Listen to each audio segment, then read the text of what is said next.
Welcome to हमारी academy official and my name is अबर राउत। तो दोस्तों, आज के इस वीडियो में हम बात करने वाले हैं एसएससी जीडी एग्जाम से रिलेटेड करंट अफेयर।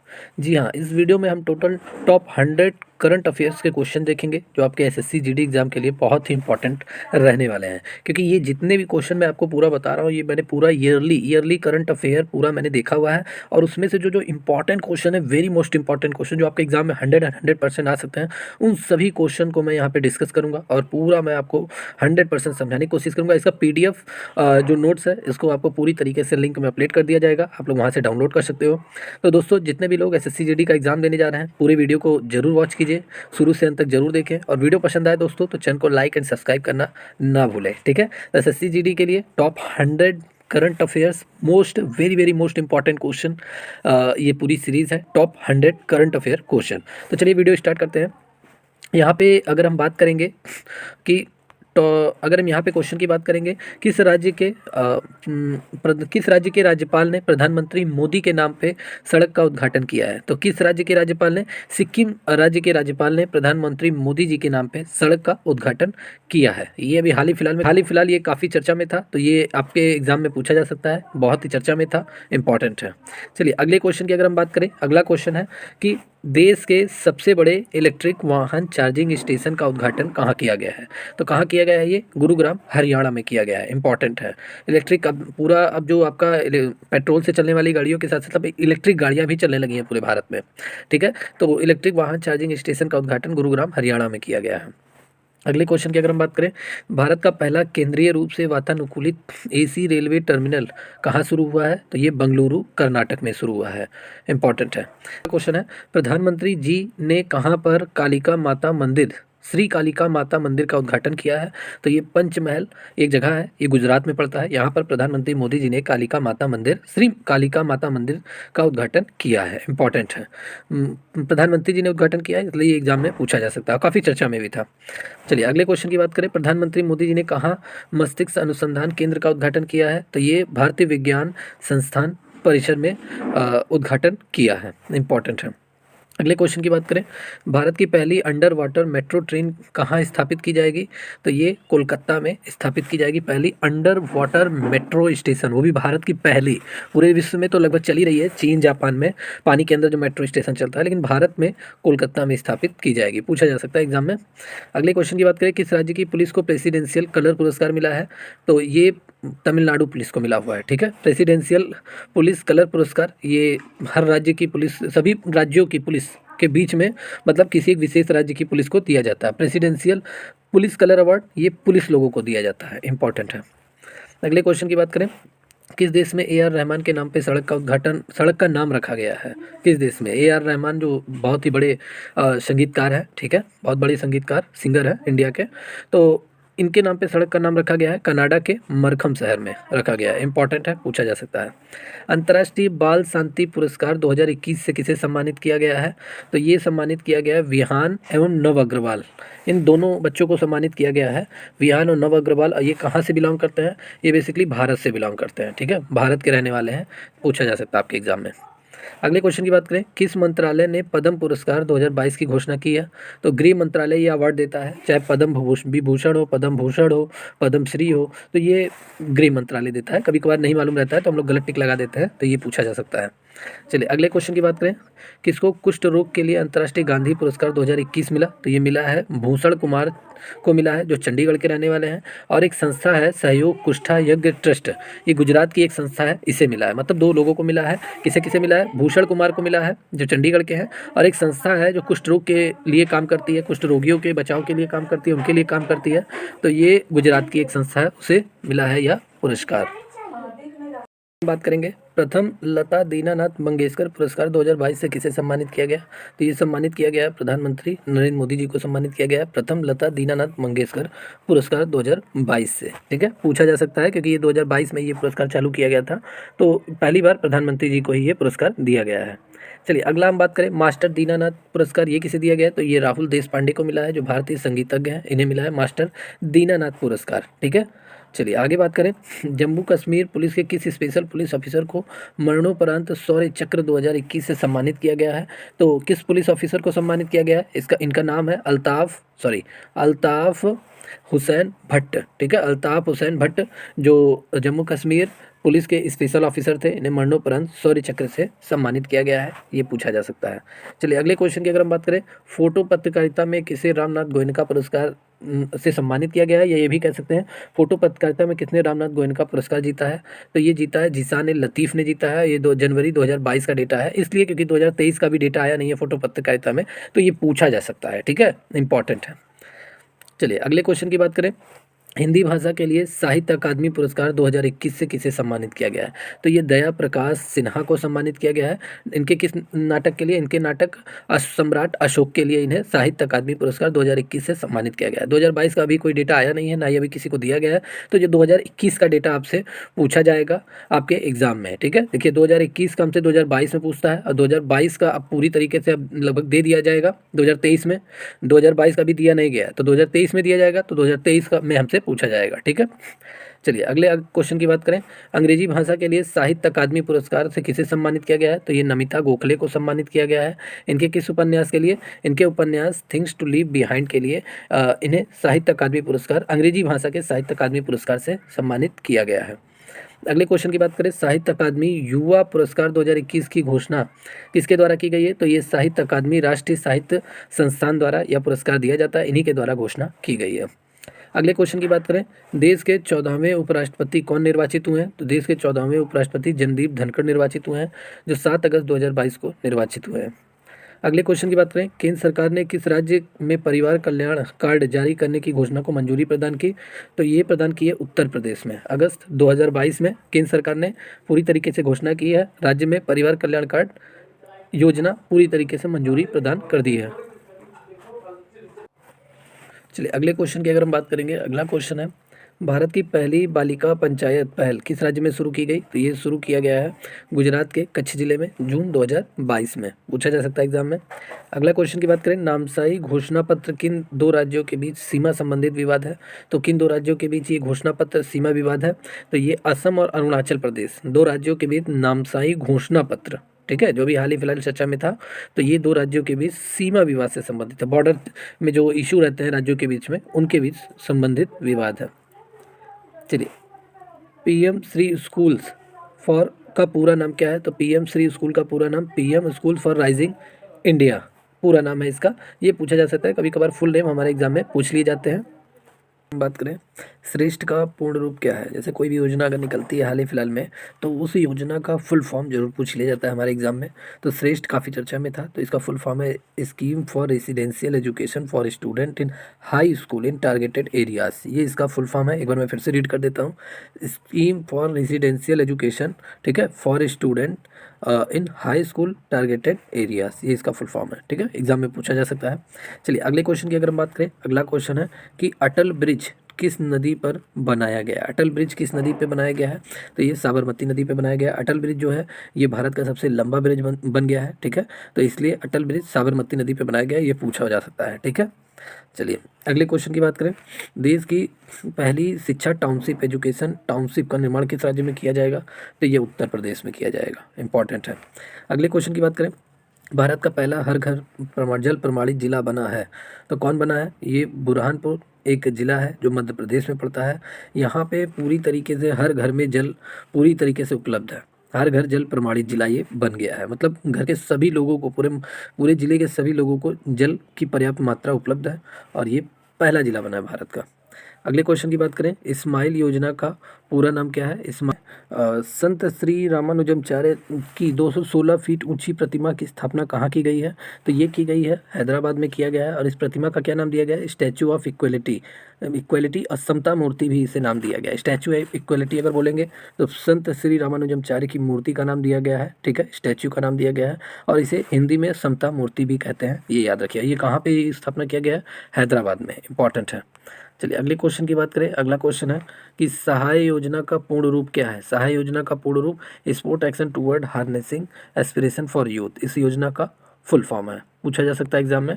चलिए, अभी ये डेटा आया था गरीबी सूचकांक के आधार पे, जो भारत के कोई भी योजना, सूचकांक, डेटा, इंडेक्स जितने भी आते हैं इंपॉर्टेंट रहते हैं हमारे एग्जाम के लिए। तो राष्ट्रीय बहुआयामी गरीबी सूचकांक के अनुसार सबसे ज़्यादा गरीब राज्य कौन कौन से हैं भारत के, ठीक है, पूरी तरीके से सर्वे हुआ है। तो सबसे गरीब राज्य भारत के कौन कौन है, तो देखिए सबसे गरीब राज्य बिहार है, यहाँ की 51% आबादी पूरी तरीके से गरीब है।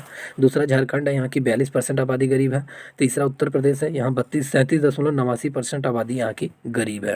तो ये पूछा जा सकता है, इंपॉर्टेंट है। चलिए, अब आगे पूछ लें, बहुआयामी गरीबी सूचकांक के अनुसार सबसे कम गरीब राज्य कौन कौन से हैं। सबसे गरीब नहीं, यहाँ पे सॉरी दोस्तों, टाइपिंग थोड़ी मिस्टेक हो गई है। सबसे कम गरीब राज्य कौन कौन से हैं, तो केरल सबसे कम गरीब राज्य है, यहाँ की 0.71% आबादी ही सिर्फ और सिर्फ गरीब है, मतलब 1% से कम लोग यहाँ पे गरीब है, मतलब पूरी तरीके से क्या है, सक्षम है, अपनी उनकी आय काफ़ी अच्छी है, ठीक है। और इन सबके साथ साथ अगर हम बात करें तो दूसरे नंबर पे है गोवा, ठीक है, गोवा 3.76% और सिक्किम 3.82% यहाँ की गरीबी है, सबसे कम गरीब है, मतलब इतने ही गरीब है ये 3 में। तो सबसे कम गरीब की बात करें तो केरल, गोवा और सिक्किम है, ठीक है। और सर्वाधिक गरीब की बात करेंगे तो बिहार, झारखंड और उत्तर प्रदेश, ठीक है। चलिए अगले क्वेश्चन की बात करें, श्रमिक मित्र योजना, श्रमिक मित्र योजना की अगर हम बात करें तो ये योजना पूरी तरीके से कौन से राज्य केंद्र शासित प्रदेश ने इसे चालू किया है, तो दिल्ली राज्य ने इसे चालू किया है। इंपॉर्टेंट है श्रमिक मित्र योजना, श्रमिकों के कल्याण के लिए योजना चालू की गई है। चलिए अगले क्वेश्चन की बात करें, बजट से संबंधित क्वेश्चन पूछा जा सकता है, क्योंकि 2023 का बजट अभी नहीं जारी किया गया है, फरवरी में होगा, लेकिन 2022 का पूछ सकता है, ठीक है। तो एक आध क्वेश्चन मैंने इसमें भी इंक्लूड कर दिया है। तो 1 फरवरी 2022 का जो वित्त वर्ष का 2022 का बजट था, उसमें अनुमानित राशि कितनी खर्च करने की योजना थी भारत सरकार की, तो ये टोटल है 39,44,909 करोड़ रुपये, ठीक है। ये पूछा जा सकता है, याद कर लीजिए डेटा, 39,44,909 करोड़ रुपये।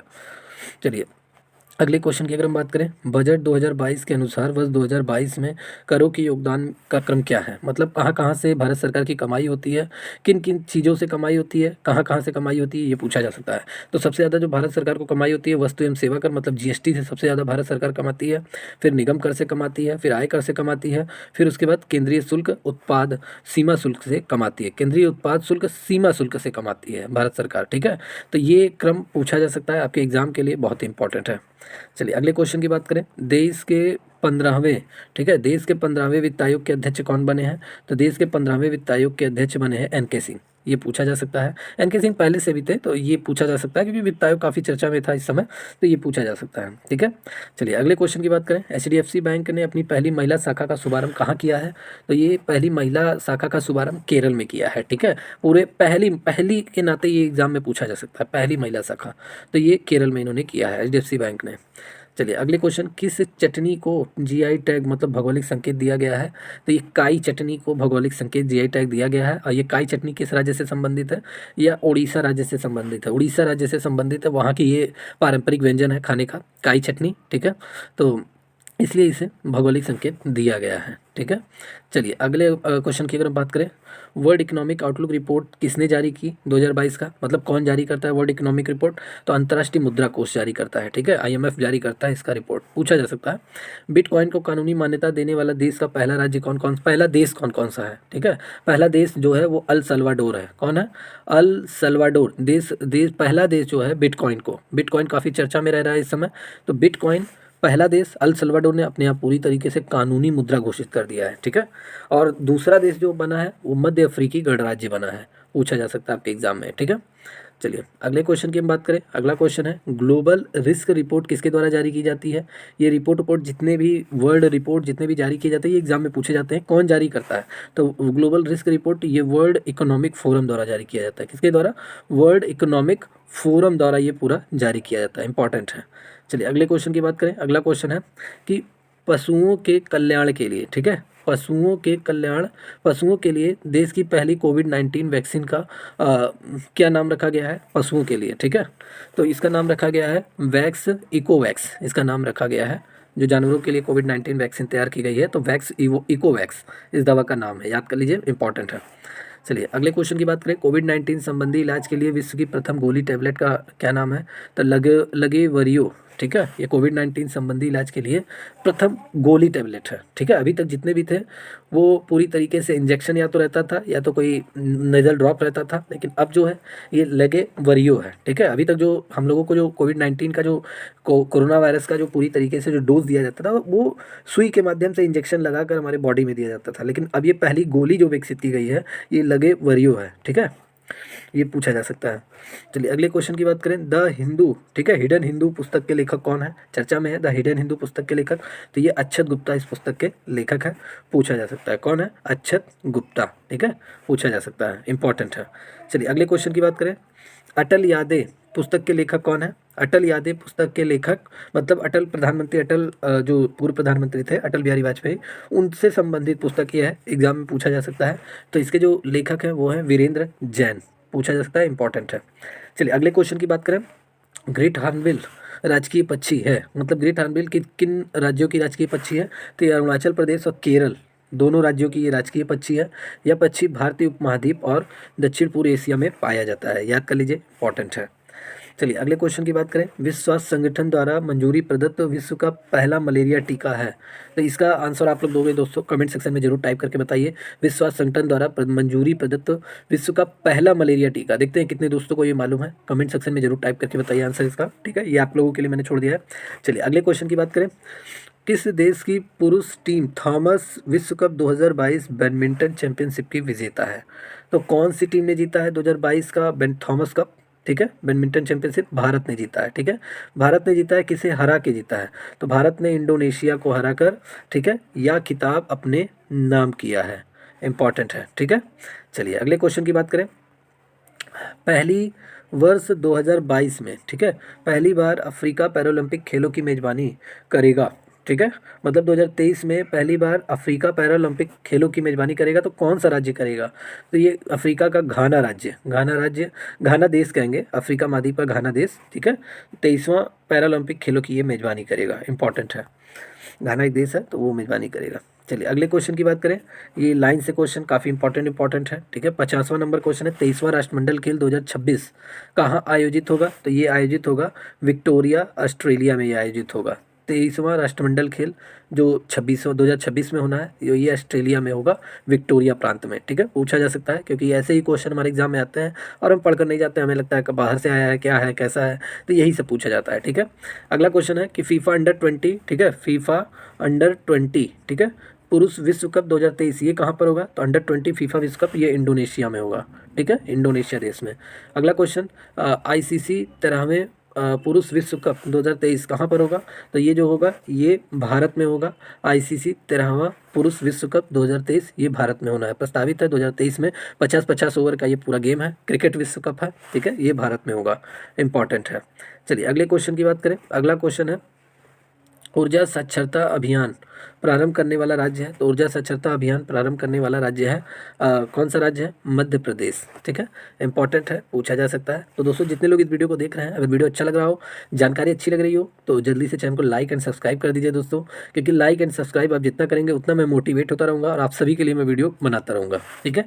चलिए अगले क्वेश्चन की बात करें कि भारत में स्वास्थ्य देखभाल अवसर रचना को सुदृढ़ करने संबंधी देश की बड़ी योजनाओं में से एक है, बड़ी योजनाओं में से एक है कौन सी? देखिए, प्रधानमंत्री आयुष्मान स्वास्थ्य भारत अवसंरचना मिशन, जो स्वास्थ्य के क्षेत्र में सबसे बड़ी योजना है भारत सरकार की, आयुष्मान भारत योजना, आप सभी को मालूम है, तो ये पूछा जा सकता है ऐसे क्वेश्चन। चलिए अगले क्वेश्चन की बात करें, वर्ष 2022 में किस भारतीय राज्य ने सर्वाधिक साइबर अपराध दर्ज किए हैं? मतलब कहाँ पर सर्वाधिक साइबर अपराध दर्ज किया गया है भारत के किस राज्य में? ठीक है, तेलंगाना में, इंपॉर्टेंट है। अगले क्वेश्चन की बात करें, महिलाओं के खिलाफ दर्ज अपराधों की सर्वाधिक संख्या किस केंद्र शासित प्रदेश में है? तो ये दिल्ली में है, ठीक है, महिलाओं के खिलाफ काफ़ी जो अपराध हुए हैं ये दिल्ली में ज़्यादा हुए हैं। चलिए अगले क्वेश्चन की बात करें, अगला क्वेश्चन है किस भारतीय राज्य में सर्वाधिक आर्थिक अपराध के मामले दर्ज किए गए हैं? तो राजस्थान में, इंपॉर्टेंट है, ये पूरी तरीके से रिपोर्ट जारी हुई है, ये पूछा जा सकता है, इंपॉर्टेंट है। किस ऊर्जा और जलवायु सूचकांक, ठीक है, राज्य ऊर्जा और जलवायु सूचकांक किसके द्वारा जारी किया जाता है दोस्तों? तो यह नीति आयोग द्वारा जारी किया जाता है, ये पूछा जा सकता है आपके एग्जाम में। चलिए अगले क्वेश्चन की बात करें, नागालैंड में स्थापित प्रथम रेलवे स्टेशन कौन सा है? तो नागालैंड में स्थापित प्रथम railway station Dimapur railway station है। अभी तक यहाँ पर रेलवे स्टेशन नहीं था, ट्रेन नहीं चलती थी, लेकिन अब ट्रेन पूरी तरीके से चल रही है। इसका जो पहला रेलवे स्टेशन है वो दीमापुर रेलवे स्टेशन है, तो ये पूछा जा सकता है आपसे एग्जाम में, ठीक है। चलिए दोस्तों 61 नंबर का क्वेश्चन देखते हैं। 61 नंबर का क्वेश्चन है, दृष्टिबाधित लोगों के लिए भारत का पहला रेडियो चैनल कहाँ पर लॉन्च किया गया? ये एग्जाम में पूछा जा सकता है, इंपॉर्टेंट है। तो ये नागपुर में पहले दृष्टिबाधित मतलब जो नहीं देख सकते हैं आँख से, उनके लिए भारत का पहला रेडियो चैनल नागपुर में लॉन्च किया गया पूरी तरीके से।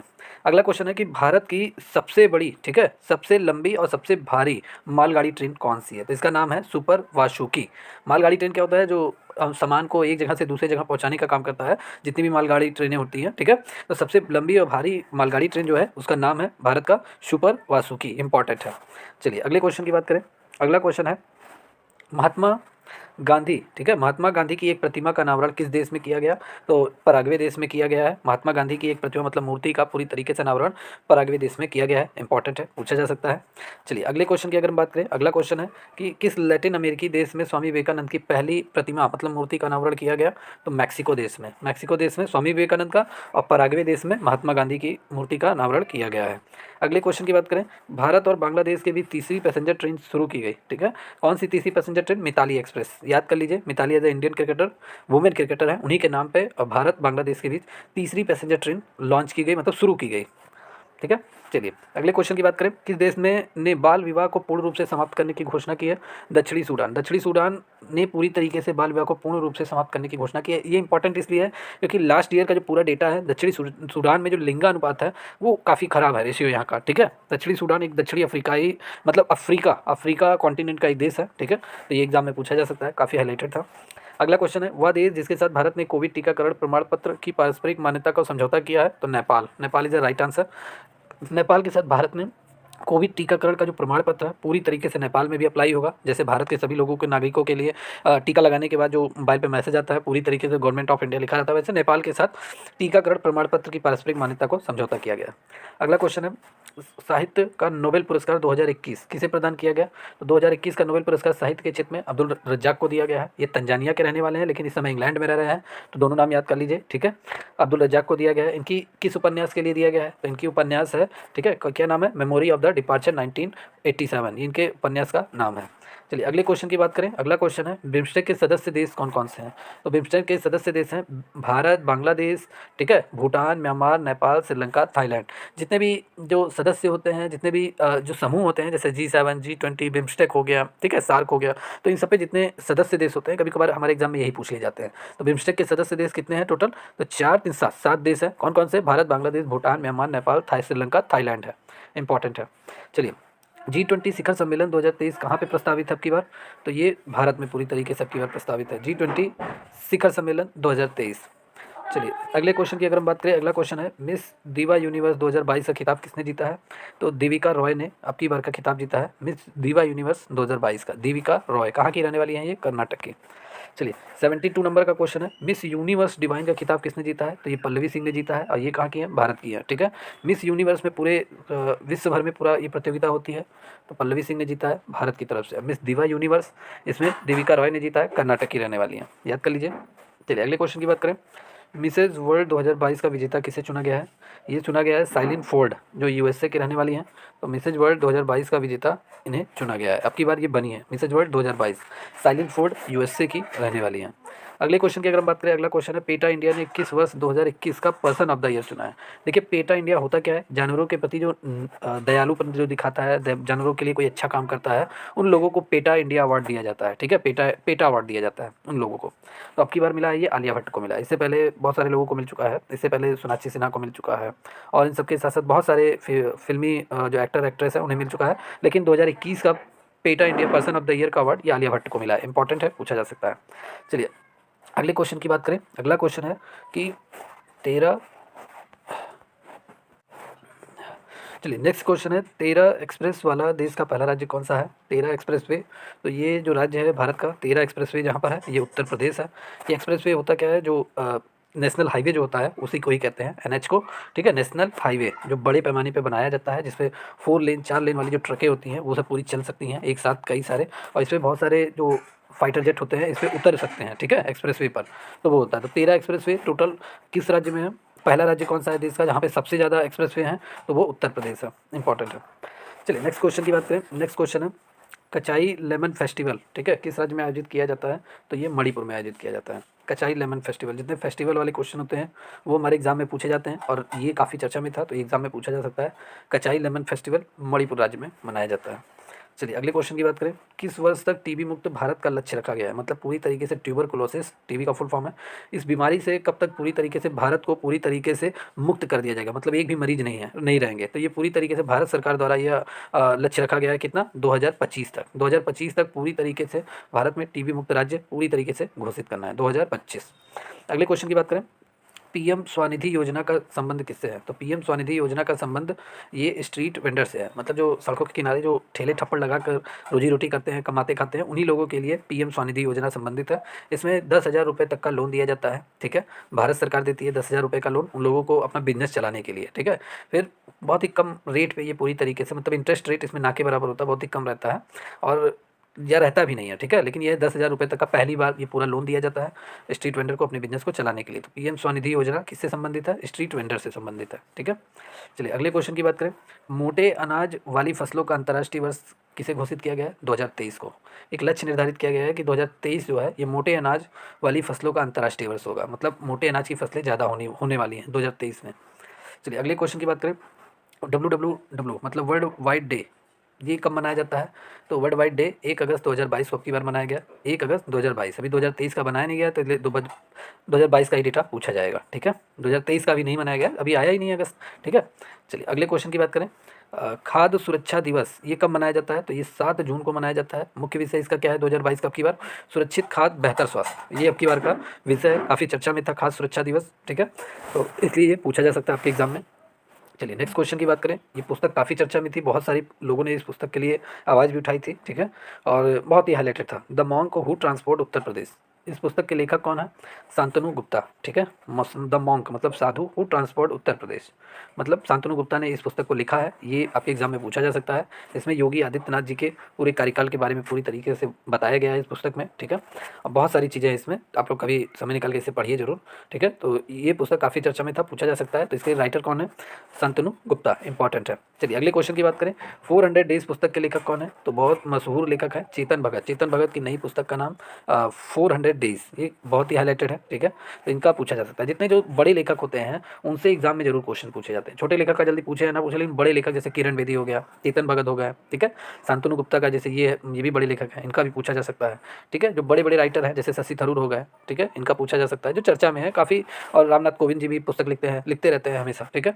तो जो राजनेता जो होते हैं अगर वो पुस्तक लिखते हैं तो पूछा जाता है। फिल्मी एक्टर जो पुस्तक लिखते हैं उनसे भी एग्जाम में क्वेश्चन पूछा जाता है। और बड़े लेखक जो होते हैं उनसे एग्जाम में क्वेश्चन पूछा जाता है। मतलब जो नामी गामी, मतलब जो पूरे देश में फेमस है, उन राइटरों का, चाहे वो राइटर हो या किसी भी क्षेत्र में काम कर रहे हो, उनसे पुस्तक, मतलब उनके जो उन्होंने पुस्तक लिखा है वो पूछा जाता है, ठीक है। चलिए अगले क्वेश्चन की बात करें। विश्व खाद्य पुरस्कार 2022 प्रदान करने की घोषणा किसे की गई? तो सिंथिया रोजनजेवेक को दिया जाएगा आपकी बात, ठीक है, 2022 का विश्व खाद्य पुरस्कार। चलिए अगले क्वेश्चन की बात करें। 8वां आईसीसी महिला T20 क्रिकेट विश्व कप 2023 कहाँ पर हुआ, कहाँ पर होगा, ठीक है। तो ये दक्षिण अफ्रीका में होगा। महिलाओं का आईसीसी 8वां आईसीसी महिला T20 क्रिकेट विश्व कप, ये दक्षिण अफ्रीका में आयोजन इसका होना है 2023 में, ठीक है। फीफा विश्व कप 2023 कहाँ पर होगा? तो ये आपका होगा इंडोनेशिया में, ठीक है। अभी 2022 का जो कहाँ पर हुआ है, कतर में हुआ है, आप सभी लोग याद कर लीजिए। और 2023 का फीफा विश्व कप ये फुटबॉल खेल से संबंधित है, फीफा ट्रॉफी, ठीक है। तो ये इंडोनेशिया में होना है 2023 का। 87वां नंबर क्वेश्चन। 22वां राष्ट्रमंडल खेल का आयोजन कहाँ पर किया गया? तो बर्मिंघम, ये शहर है यूके का, यूनाइटेड किंगडम, यहाँ पे आयोजन किया गया 22वां राष्ट्रमंडल खेल। चलिए अगले क्वेश्चन की बात करें। किस देश में मेट्रो स्टेशन का नाम महात्मा गांधी के नाम पे रखा गया है? तो मॉरिशस। मॉरिशस में महात्मा गांधी के नाम पर उस देश में, मतलब मॉरिशस में मेट्रो स्टेशन का नाम रखा गया है, इंपॉर्टेंट है। कृषि संगणना कितने वर्षों के अंतराल पे की जाती है? तो कृषि संगणना जो है ये 5 वर्ष के अंतराल पे की जाती है। जैसे जनसंख्या 10 वर्षों के अंतराल पे की जाती है जनसंख्या की गणना, तो ऐसे कृषि मतलब एग्रीकल्चर डेटा की गणना 5 वर्षों के अंतराल पे की जाती है, ठीक है। चलिए अगले क्वेश्चन की बात करें। वर्तमान में विश्व के 2 सबसे बड़े इथेनॉल उपभोक्ता देश कौन कौन से हैं? तो सबसे ज़्यादा अमेरिका और ब्राज़ील हैं, सबसे बड़े इथेनॉल उपभोक्ता देश हैं। अगले क्वेश्चन की बात करें। लाइन से बहुत इंपॉर्टेंट क्वेश्चन है, ये चर्चा में काफ़ी रहे हैं। ठीक है, जल्दी ही पाकिस्तान के 23वें प्रधानमंत्री किन्हें चुना गया है? शहबाज शरीफ को चुना गया है। ये अपने आस पड़ोस के जितने प्रधानमंत्री, मुख्यमंत्री, मतलब प्रधानमंत्री और राष्ट्रपति और उनके करेंसी, उनकी राजधानियाँ, ये याद करके जरूर एग्जाम में जाइए। आपके एग्जाम में 100% एक क्वेश्चन आपको मिल जाएगा। तो 23वें प्रधानमंत्री पाकिस्तान के किसे चुना गया है? शहबाज शरीफ को चुना गया है, जो नवाज शरीफ के भाई हैं। ठीक है, पूर्व प्रधानमंत्री नवाज शरीफ के भाई हैं। भारत ने किस देश में चीतों के पुनर्वास के लिए समझौता किया है? तो नामीबिया के साथ समझौता किया है।